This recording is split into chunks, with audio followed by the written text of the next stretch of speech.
अब 0 वोट पाके कोई प्रधानमंत्री बन जाए और सारे वोट पाके कोई किनारे रह जाए। कांग्रेस के किसी अधिवेशन में बैकग्राउंड में सरदार साहब की फोटो दिखाइए। ब्रिटिश क्राउन के प्रति निष्ठा की शपथ किसने ली? विनायक सावरकर से मैं लंदन में मिला, मेरी नजर में वो बुद्धिमान, बहादुर, चतुर और देशभक्त हैं। ब्रिटिश क्राउन के प्रति निष्ठा की शपथ किसने ली?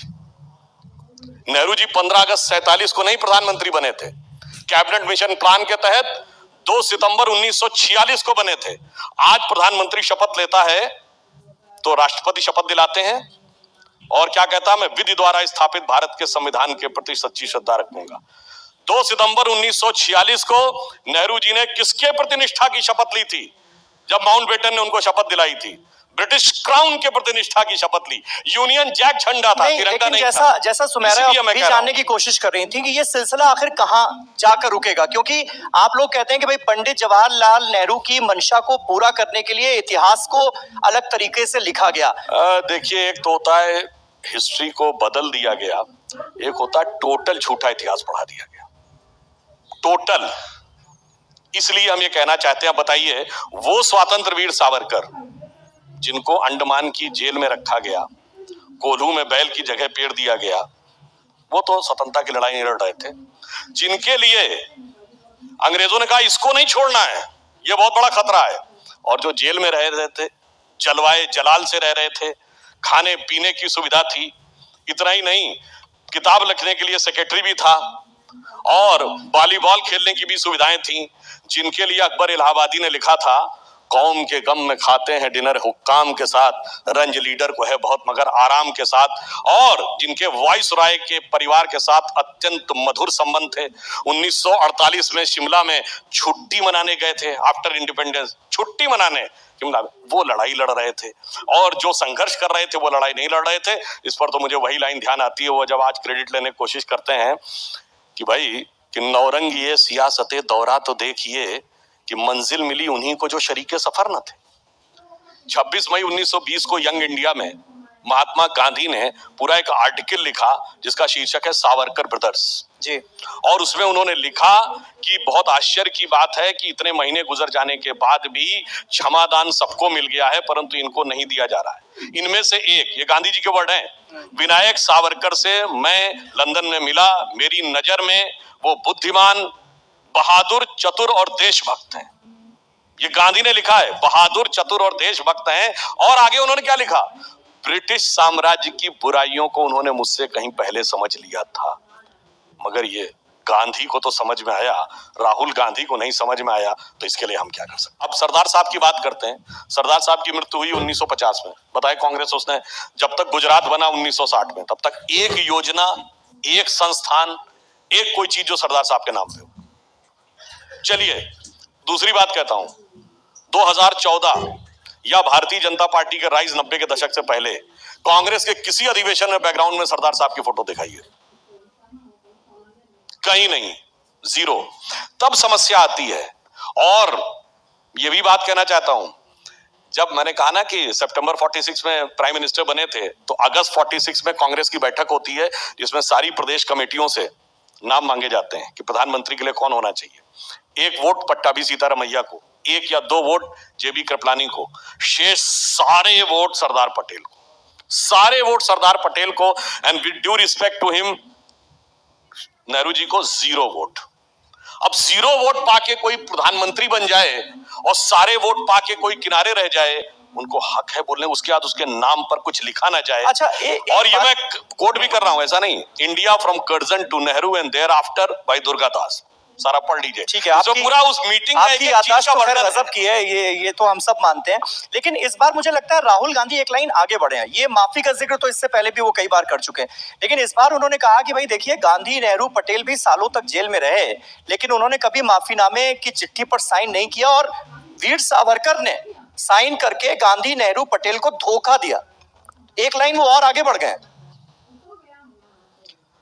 मुझे लगता है थोड़ी उनको अपने पार्टी छोड़िए परिवार की जानकारी नहीं है। आपको पता है बगैर माफी मांगे किसी की सजा माफ हो गई हो?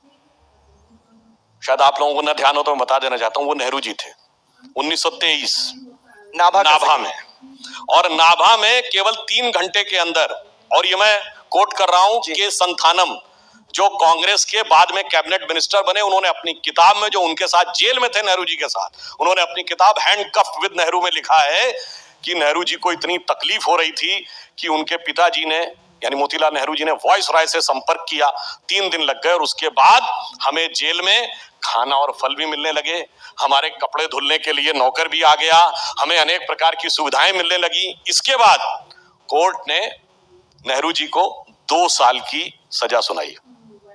2 साल की सजा दोपहर में सुनाई गई और इसका उल्लेख तो इनडायरेक्टली नेहरू जी ने भी किया है अपनी आत्मकथा में।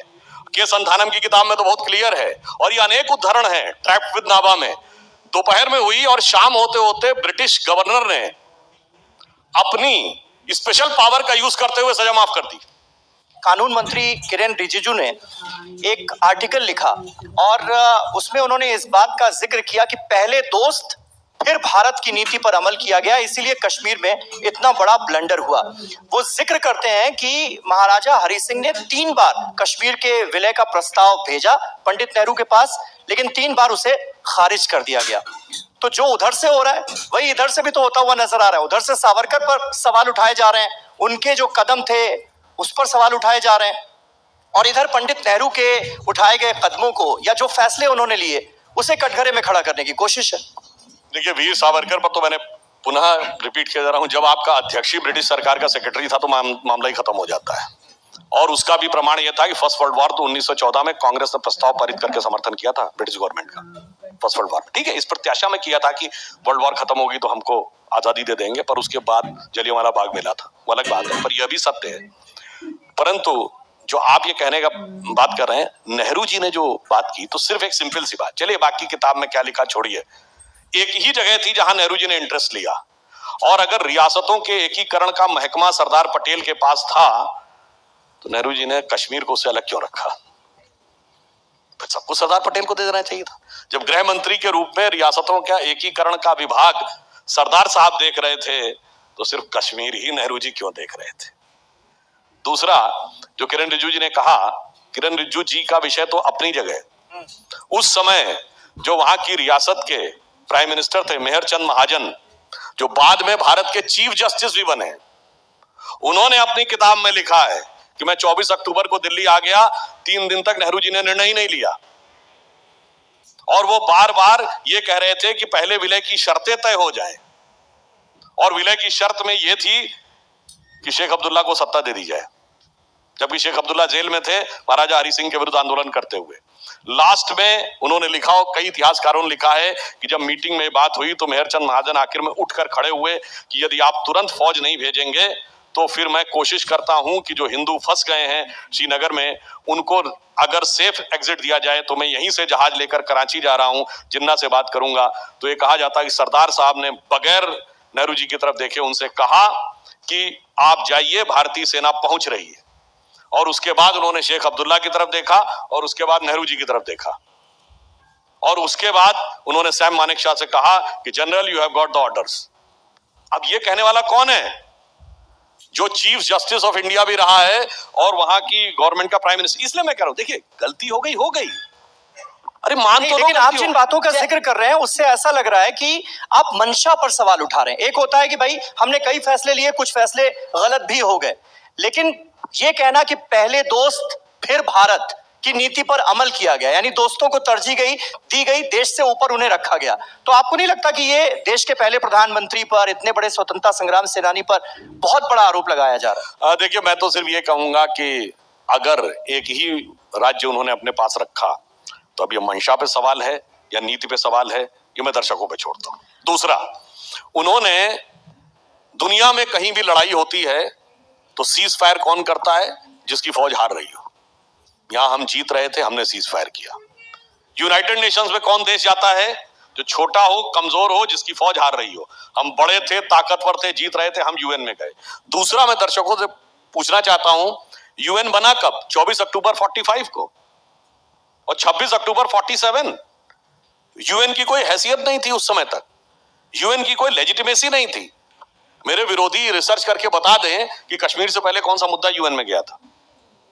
और सरदार पटेल के प्राइवेट सेक्रेटरी एवी शंकर जो आईसीएस थे, उन्होंने अपनी किताब में लिखा है कि 8:15 बजे नेहरू जी का भाषण होना था ऑल इंडिया रेडियो पे। सरदार साहब रिक्वेस्ट करते रहे कि उस भाषण की कॉपी आए, उन पे 7:45 बजे पहुंची। और जब उन्होंने देखा कि उसमें जनमत संग्रह, ये एवी शंकर ने लिखा है, सरदार पटेल के सेक्रेटरी जो आईसीएस थे, उन्होंने लिखा कि जब सरदार साहब ने देखा कि उसमें जनमत संग्रह का उल्लेख है, उन्होंने नेहरू जी को फोन मिलाया। तब तक वो अपना भाषण देने के लिए निकल चुके थे। तो उन्होंने कहा, एवी शंकर ने, उन्होंने मुझे आकाशवाणी के स्टूडियो भेजा कि जाओ और जाकर अगर हो सके तो नेहरू जी को रोको और उनसे कहो कि मैंने ये रिक्वेस्ट की है कि ये वाली लाइन हटा दें। पर एवी शंकर लिखते हैं, जब तक वो पहुंचे तब तक उनकी स्पीच शुरू हो गई थी। अब ये मंशा है या नीति है, ये तय करना चाहिए दर्शकों को। एक नीतिगत बात कह दी, चलिए हम अपनी तो कोठी नहीं कर रहे हैं।